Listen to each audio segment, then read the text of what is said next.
Ravanachari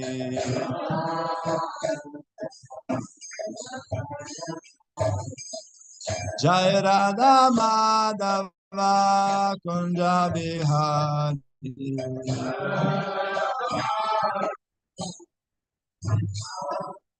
Jai Radha Madhava Kunja Bihari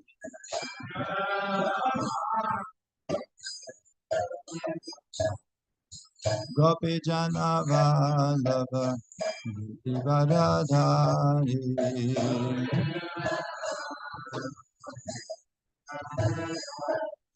Gopi Jana Vallabha Giridharadhari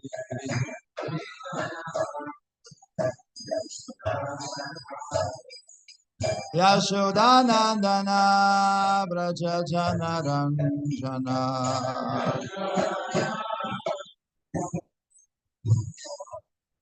Yashodanandana Braja Jana Ranjana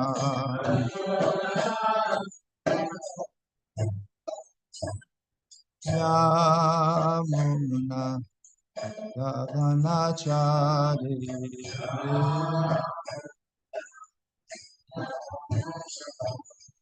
Yamuna Yavanachari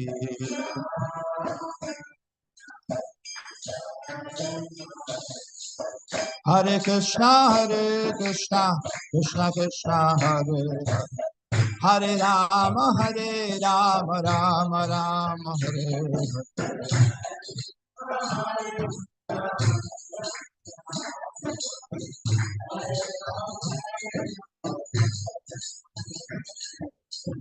Hare Krishna, Krishna Krishna, Hare Hare Hare Rama, Rama Rama, Hare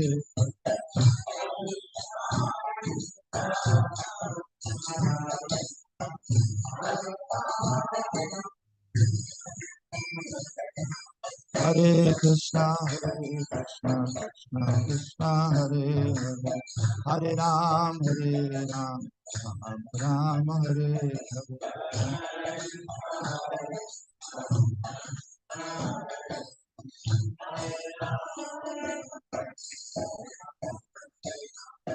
Hare Hare Krishna, Krishna Krishna, Hare Hare Hare Rama, Rama Hare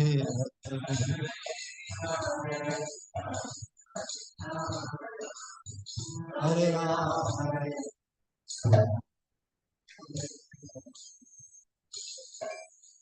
Shri Shri Radha Madhava Saki Panchatattva Prabhupada Srimad Bhagavan Ki Jai.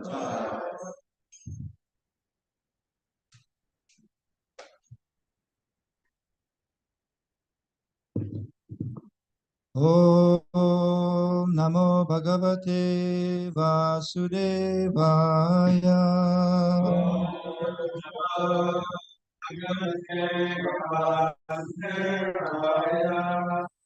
Om Namo Bhagavate Vasudevaya.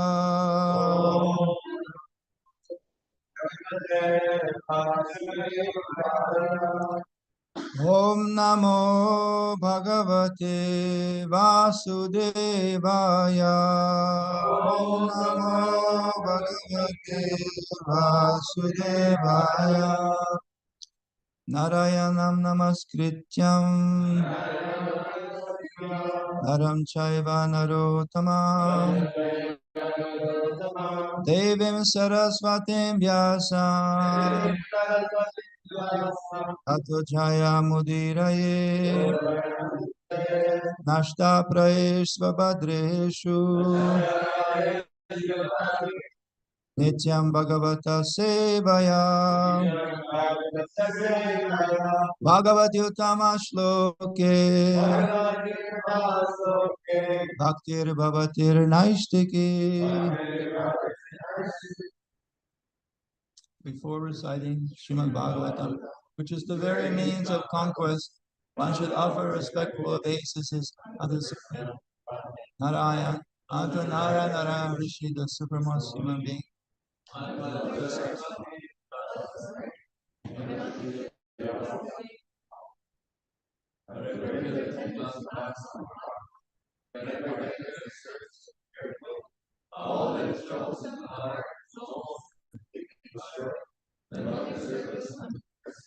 Godhead, who is praised with transcendental songs, is established. Hare Krishna. Good morning, devotees. We are reading from Srimad Bhagavatam, continuing third canto. This morning, chapter 24. We're going to cover verses from 1 to 9, I believe. And I can start.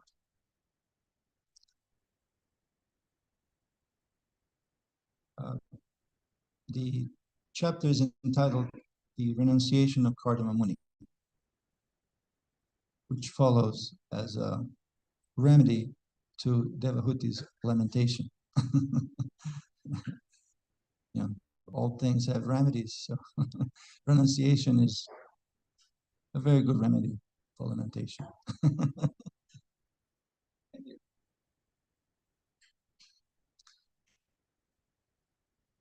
Recalling the words of Lord Vishnu, the merciful sage Kardama replied as follows to Swayambhuva Manu's praiseworthy daughter, Devahuti, who was speaking words full of renunciation.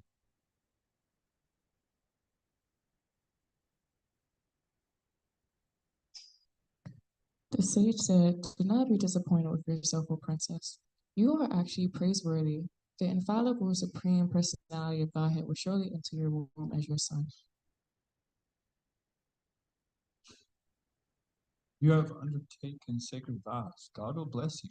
Hence, you should worship the Lord with great faith through sensory control, religious observances, austerities, and gifts of your money and charity. The personality of Godhead, being worshipped by you, will spread my name and fame. You will vanquish the knot of your heart by becoming your son and teaching knowledge of Brahma. Maitreya said, Devahuti was fully faithful and respectful toward the direction of her husband Kardama, who was one of the Prajapatis, or generators of human beings in the universe. O great sage, she thus began to worship the master of the universe, the Supreme Personality Godhead, who is situated in everyone's heart. Just if I can just pause here in verse number 4, the knot in the heart is mentioned. Anybody has any idea what that refers to? Yes? Yeah? Any other ideas what that knot is?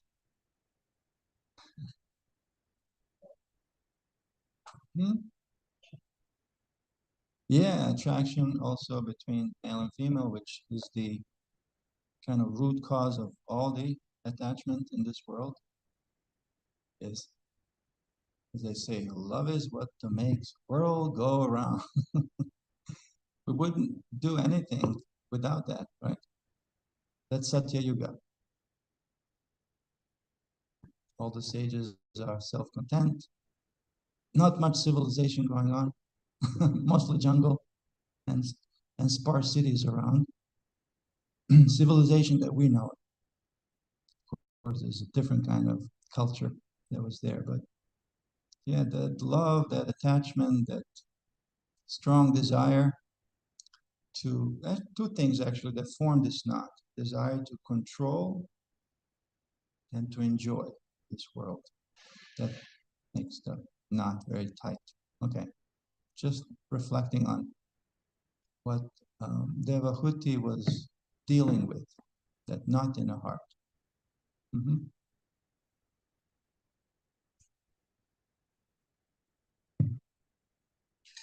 After many, many years, the Supreme Personality of Godhead, Madhusudana, the killer of demon Madhu, having entered the semen of Kardama, appeared in Devahuti, just as fire comes from wood in sacrifice. At the time of his descent on earth, demigods in the form of raining clouds sounded musical instruments in the sky. The celestial musicians, the Gandharvas, sing the glories of the Lord, while celestial dancing girls, known as the Apsaras danced in joyful ecstasy. At the time of the Lord's appearance, the demigods flying freely in the sky showered flowers. All the directions, all the waters, and everyone's mind became very satisfied. Brahma, the firstborn living being, went along with Marishi and other sages to the place of Kardama's hermitage, which was surrounded by the river Saraswati. Wonderful. Everybody's excited. Everybody is anticipating of a coming of the Lord. It will come in a combination of Kardama and Devahuti. And again, this is Satya Yuga. Devahuti is the granddaughter of Brahma. So the word got out. So all the demigods, as a family members, they are now anticipating. And Brahma also later on. This is my boy, Kapila. We're very excited about his appearance. So we'll look closer at verse number 5 today.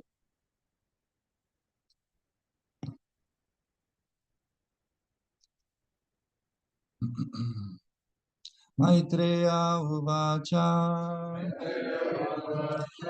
Maitreya Uvacha Maitreya Uvacha Devahuti Appai Sandesham Devahutyapi Sandesham Devahutyapi Sandesham Goravena Prajapate Goravena Prajapate Goravena Prajapate Samyak Shadaya Purusham Samyak Shadaya Purusham Samyak Shadaya Purusham Kutastam Habajat Gurum Kutastam Habajat Gurum Kutastam Habajat Gurum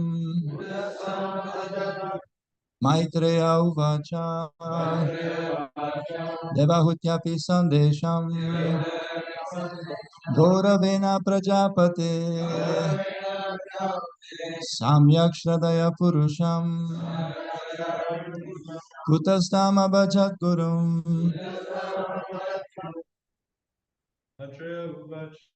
Maitreya Uvacha Devahutiya Pasad Sadisham Devahutyapi Sandesham Goravena Prajapate Goravena Prajapate Amyak Sararaya Purusham Samyak Shradaya Purusham Kusama Jadguru Kutastam Maitreya Uvacha Devahutyapi Sandesham Goravena Prajapate Samyak Shradaya Purusham Kutastam Abhajat Gurum Maitreya Uvacha Devahutyapi Sandesham Goravena Prajapate Samyak Shradaya Purusham Kutastam Abhajat Gurum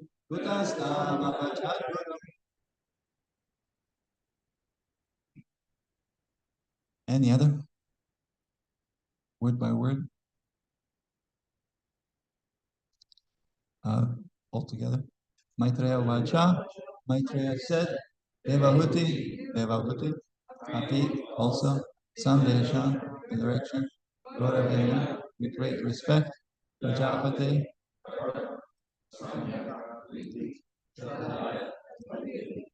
Purusham, the Supreme Personality of God. situated in everyone's heart. Avajat, worship, Guru, most worshipful.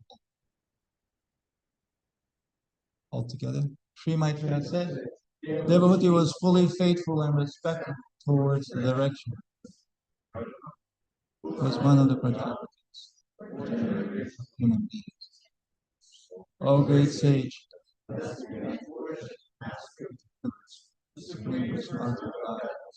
Situated in everyone's heart.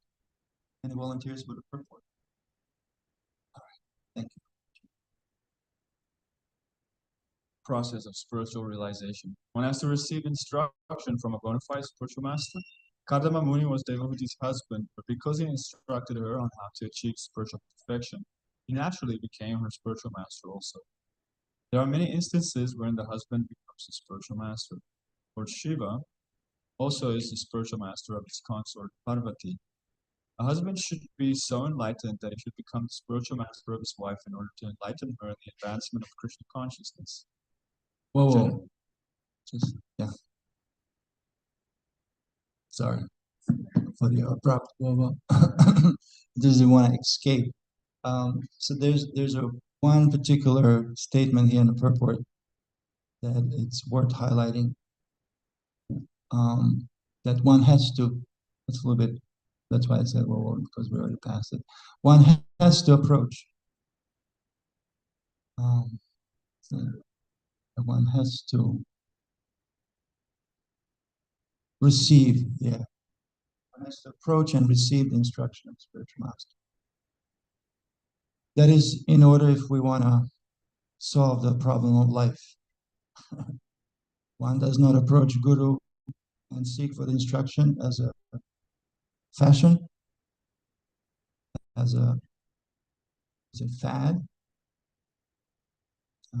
as to have a Guru as a pet, to fulfill all of our material yearnings and desires. That is not why we approach and why we receive the instruction. It is a must if we want to solve the problems of life. And those are, what are the problems of life? Actually, there's only one problem. There's a problem of birth. Because with birth, you get a full package. Old age, disease, and death. Whoever is taking birth is sure to die.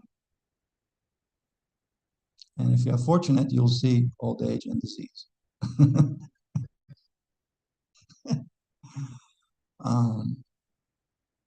Some also die young. Did you know Elvis Presley had a twin brother? Yeah, I think his name was Joseph or something. But he was still born. He was still born. So the injunction in Sagurum Eva Bigachet, one has to approach Guru in order to solve the problems of life. And that is a problem of birth. However, look around, I've already taken birth, so I'm in trouble. How do we solve that? Well, by coming and receiving the instruction from a bona fide spiritual master. That instruction is so powerful. Actually, it is the most powerful thing in a whole creation. It is the only thing that has enough power to kind of ejects us out of our very firm and rigid trajectory of karma or our destiny, karmic destiny. It is the only thing that can kind of eject us to our good fortune of solving the problem of birth, old age, disease, and death, and returning back home, back to God. So I just want to point that out since it's coming so wonderfully in the purport. One has to do that in order to solve the problems of life. There's no, it's not an optional thing. I have to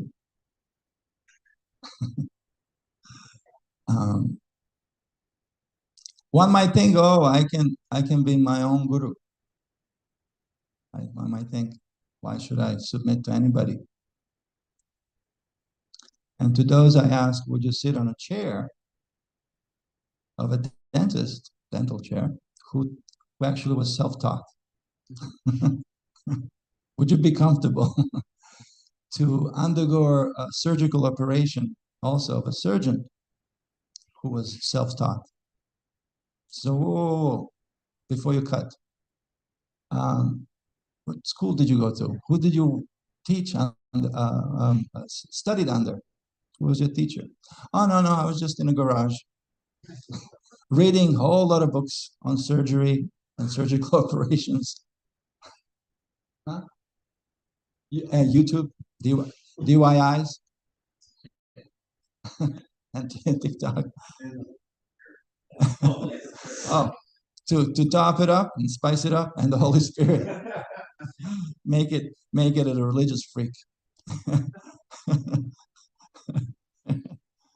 Would you? Of course, yes. Of course, no. So it is a silly notion that, okay, when it comes to most important subject matter in any university, in the whole of a spiritual subject matter, we think we can figure it out on your own. Of course, this is stemming from a deeper problem of our heart being cheated and broken so many times. And in experience of pain, we lack trust, right? Once burned, twice shy, right? What happens when you're burned again and again and again and again and again? Your heart becomes like a shell, a hard, well-guarded shell, and you don't let anybody in. You're going to just figure out on your own, right? We put these defense lines, right? Have you met somebody who's very defensive? How easy is to carry the conversation or address anything?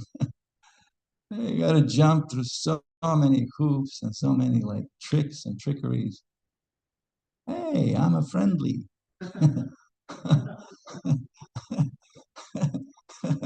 I don't mean bad. I just want to point out your japa is like you're chopping it. You're not engaging both of your lips. You're not engaging your tongue. You're not engaging your vocal cords. I only hear hissing. What is that?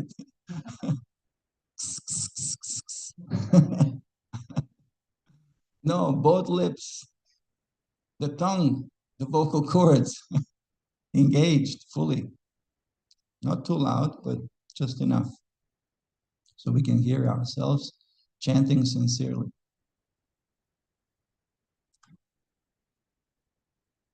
That's why we approach spiritual master, and that's why it is a must.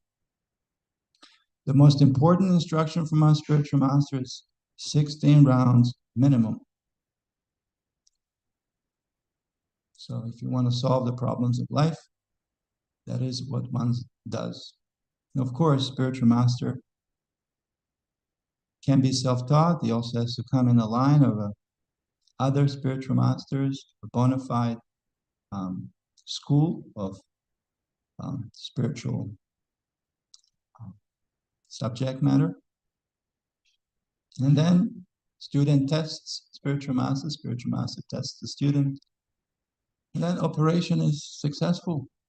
Well, it can be if we take that instruction as our life and soul. A student takes the instruction, most valuable asset in one's life is their life and soul, on top of their head, and worships every word with utmost care. Guru Mukha Padma Akya Chitete Korya Akya. the words that are emanating from your lotus mouth.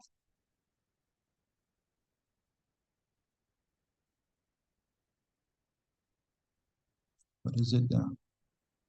The words that are emanating from your lotus mouth is the perfection that fulfills all desires. You want to fulfill desires? Devahuti is smart. She is approaching her husband, who is also her spiritual master. And by his words, she also will attain the perfection of all her desires. And that is Kapila Deva. Kapila Deva ki jai.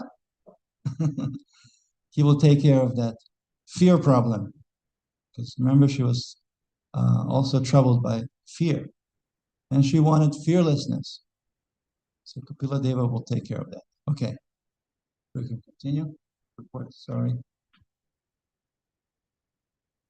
Generally, Shri or woman is less intelligent than man. Therefore, if the husband is intelligent enough, woman gets a great opportunity for spiritual enlightenment. Whoa.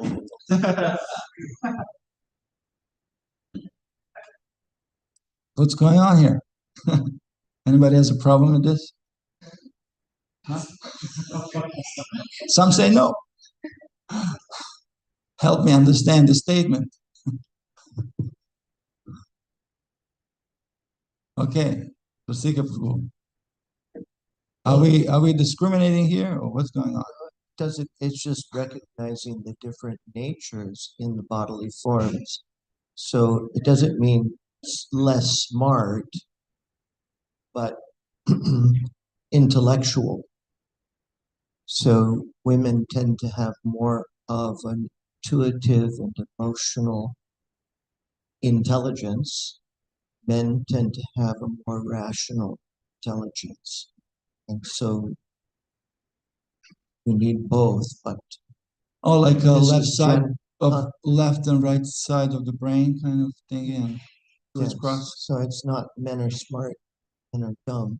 That's not what's being said. It's I've seen a lot of ladies as professor at the university. I think of Prabhupada Priya. It's like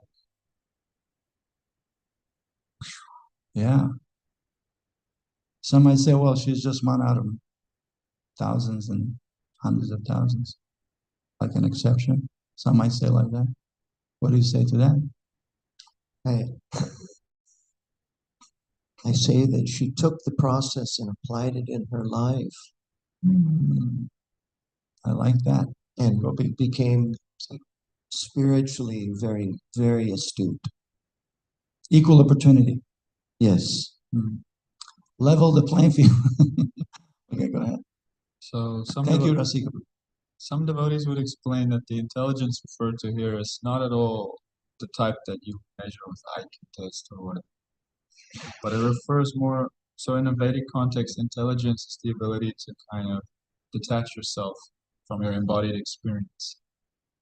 Female psychology is very much embodied, as you said. I think you mentioned it.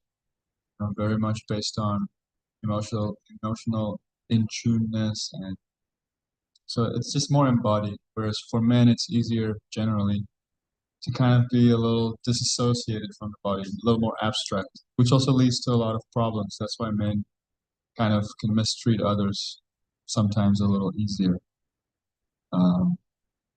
However, I also want to add that Prabhupada also points out often that in Kali Yuga, things are not so clear cut.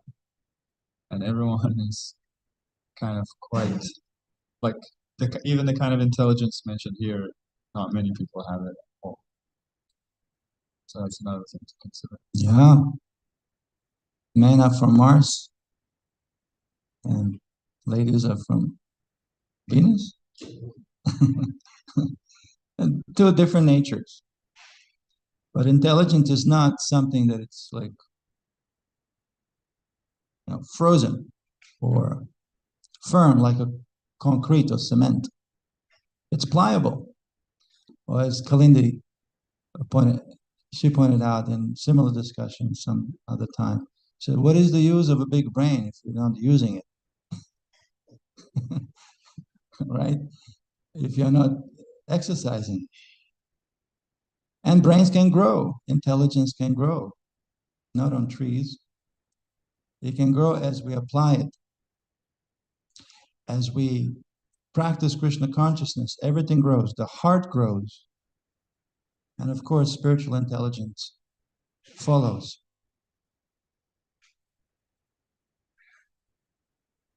Any lady that practices Vaidhi Bhakti is way, way more intelligent than any professor at any university. Because she's exercising her intelligence. And it will grow. Never mind the size. And anyway, like Gopi says, it's Kali Yuga, so it's all mixed up. Man, Kalo Shudra Sambhavo. Everybody's a Shudra in Kali Yuga. Means low-born. Means no brain. So let's level the playing field. General, there's different in natures, we understand that. But yeah, unless we apply, everybody knows the difference between Vaidhi Sadhana Bhakti and Raganuga Sadhana Bhakti? Okay, let's define the terms. What is Vaidhi Sadhana Bhakti? According to Rupa Goswami in Nectar of Devotion. Do you read Prabhupada's books? Do you study them? Okay. Gopal is helping. It's practice of Krishna consciousness with rules and regulations, which means there will be things to regulate your life, like rising early in the morning, bathing, which is cleanliness of the body, putting the fresh, clean cloth on. This is not weekly, this is daily. Daily we do this. Then internal hygiene. We chant prescribed number of rounds, whatever that is, fixed number of rounds. Be that 4, 8, 16, or 32, whatever you set as your quota, daily quota. So that is, but that also is done in Raganuga Sadhana Bhakti, which is Raganuga Sadhana Bhakti. Anybody? Definition? Yes, Nishna. Yeah, it's same thing done in a spontaneous way. So the difference between Vaidhi Sadhana Bhakti and Raganuga Sadhana Bhakti, they're both Sadhana Bhaktis. You're going to follow the program or go along with the program. But one, the source of your inspiration is from outside. You don't feel like it, but you were told to do it.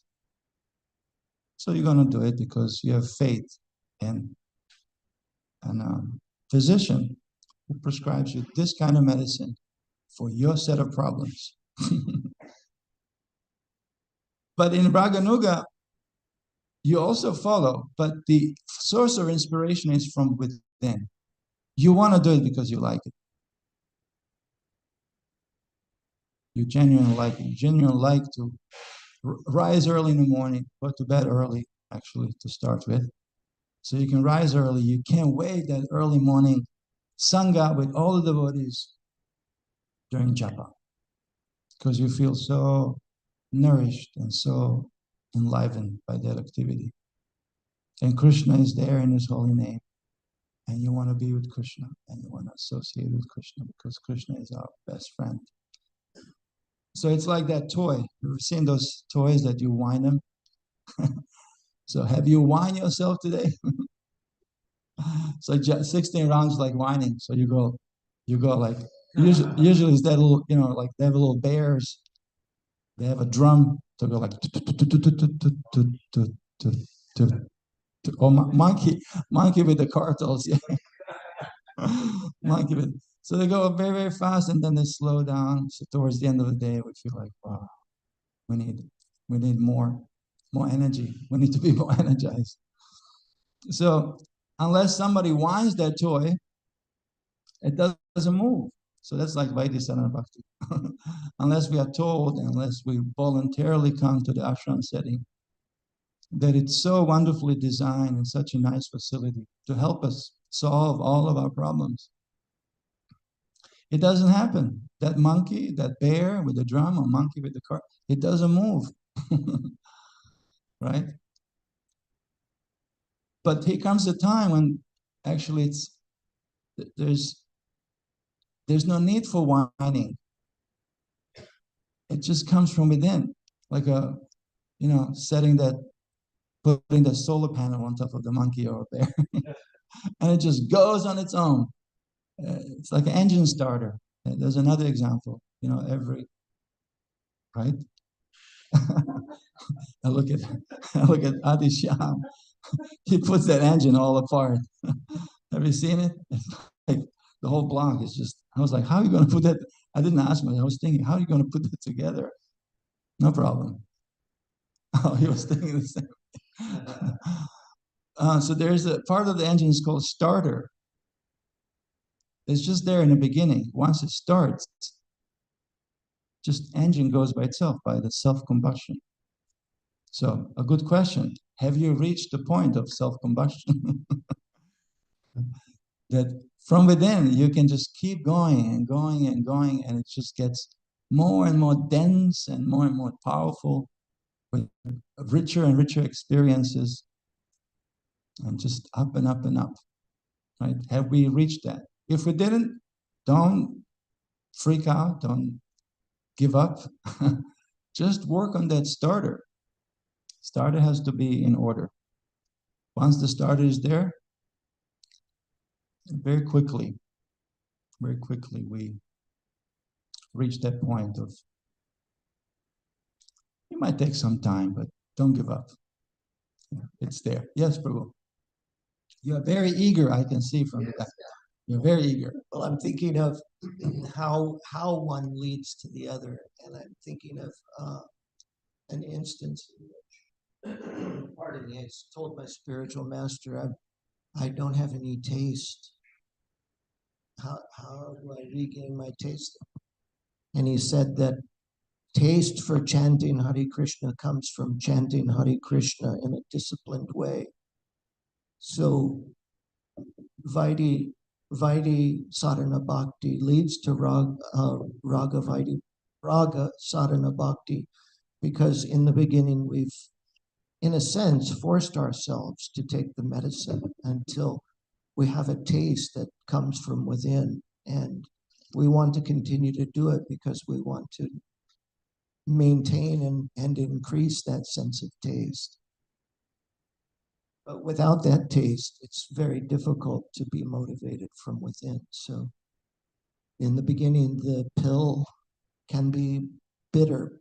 Discipline is always a discipline. It never ceases to be a discipline until you're motivated internally. Yes, you cannot achieve anything without discipline. If you want to be a mediocre and just kind of be here but not be here because you have no other place to be, or you have not figured out what to do with your life, that is also fine. But you won't make much of a headway. But if you really, like, we were glorifying Ari yesterday, if you really want that, if you really want that, then Krishna will reciprocate with your desire. But one has to become materially exhausted. For as long as there's a hope that somewhere in this world, somewhere and somehow, I can settle and just create this perfect situation, it'll be very, very difficult to make a headway in our spiritual life. There's no place. There's no such place. You cannot settle. So sorry if that's bursting your bubble. I don't mean to rain on your parade, but there's no place of such nature that I can just figure it out and stay there forever. No, this is a temporary place. And in such a young age, Hari has come a long way. Right? He has come to the point of enough. Enough. I don't need my phone. I don't need my car. I don't need anything. I just want Krishna. Right? Yesterday I was on my way to the lunch, Krishna lunch service, and I found a phone on a street. What would you do if you find a phone on the street? What would you do? Huh? Facebook, Facebook Marketplace. Facebook. Okay, yeah, that's an honest answer. You have three scenarios, and Prabhupada uses this example of finding a wallet. Okay, now they're equivalent. Let's say you find a phone, because everything is on the phone, including the wallet, right? People have everything on their phone. So what would you do? There's three scenarios. Put it on a marketplace. Is it an ad or to sell, or ad to find the owner? Okay. I know you. Okay, yes, Bruce.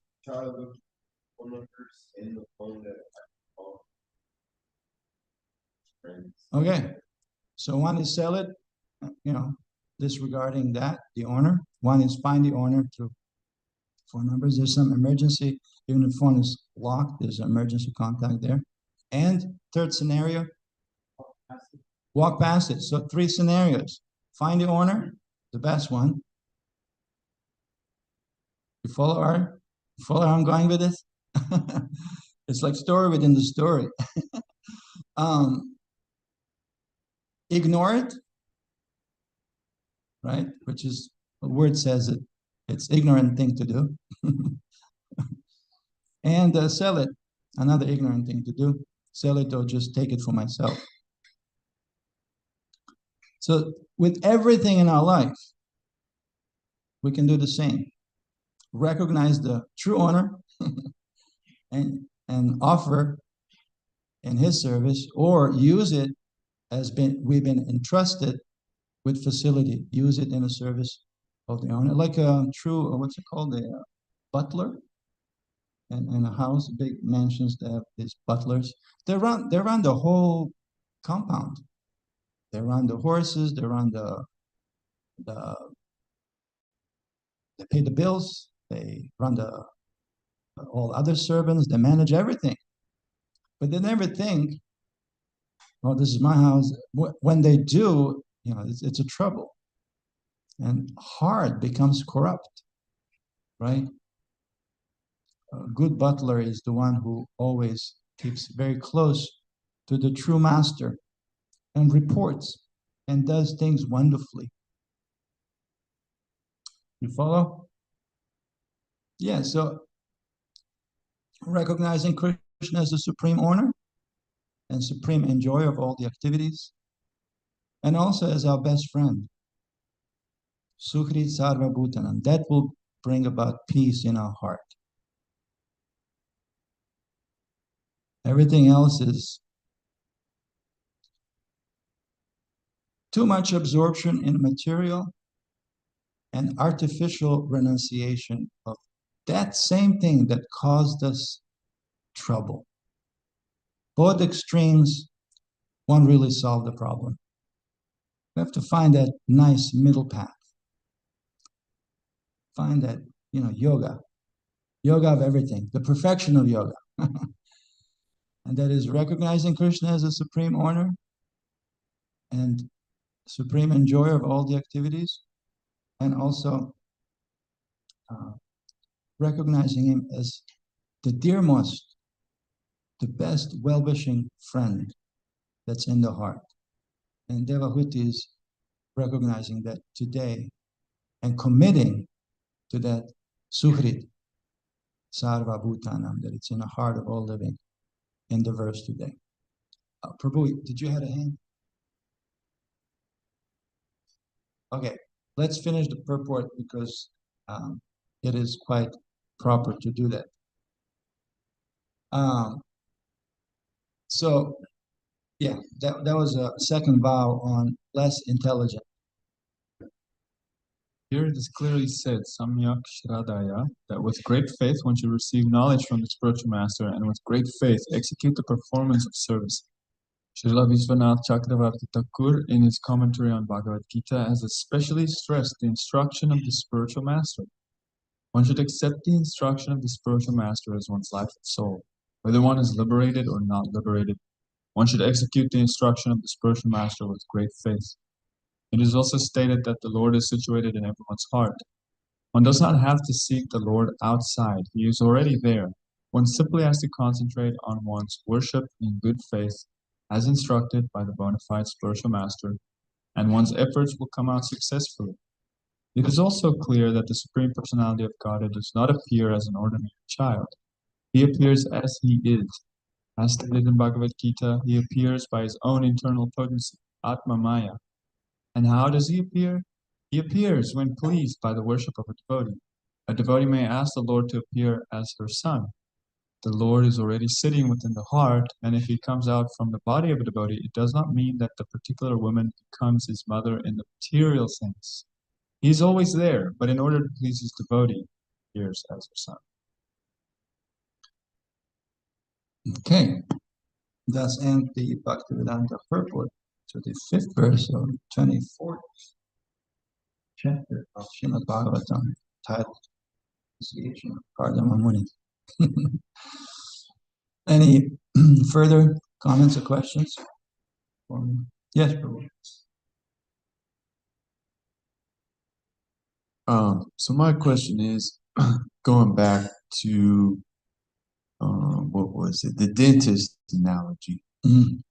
Like with our Pranam, we have like this certified lineage going back to Lord Chaitanya, right? So if somebody says like, well, how do you certify that, you have all this knowledge and that it's bona fide? Well, because my spiritual master learned from his spiritual master who learned from Srila Prabhupada, and then he goes down this succession leading straight to Lord Chaitanya. And but somebody could say, well, I don't think that those spiritual masters are legit. But so whatever, I'm not saying that. I'm just saying somebody could argue because you've shown what your lineage is. So lineage has strength, but it can also be like debated against, right? So what about if you have like a hidden lineage, but you still have the same strength that comes from it, but you don't reveal to somebody what it is? Do you think that that would be stronger Than the one that it's revealed? Yes. Or that it would have strength?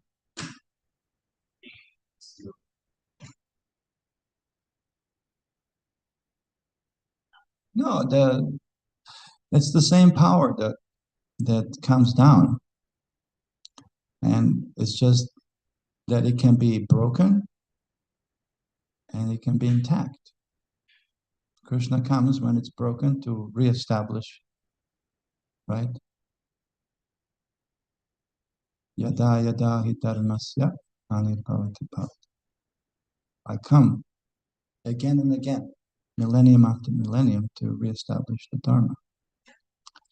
And also, when I pass this science, sometimes it's broken. So I come to reestablish it again.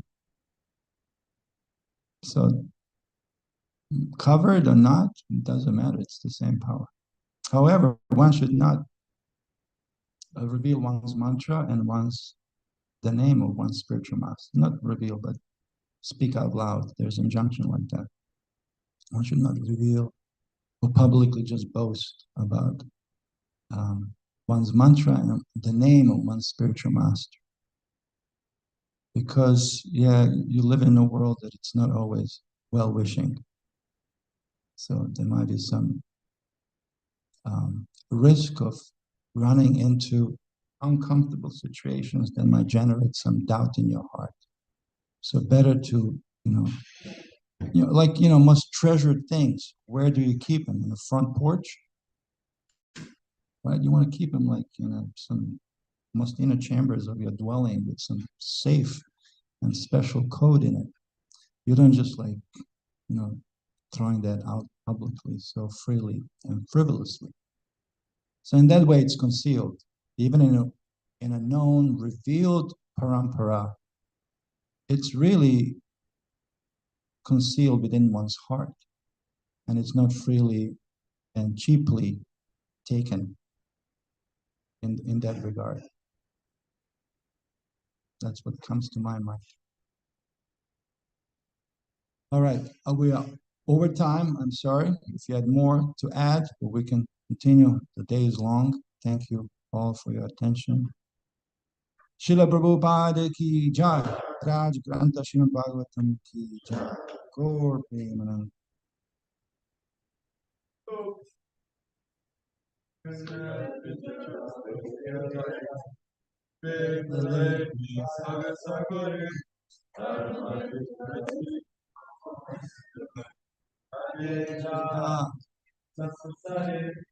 Krishna Paradaya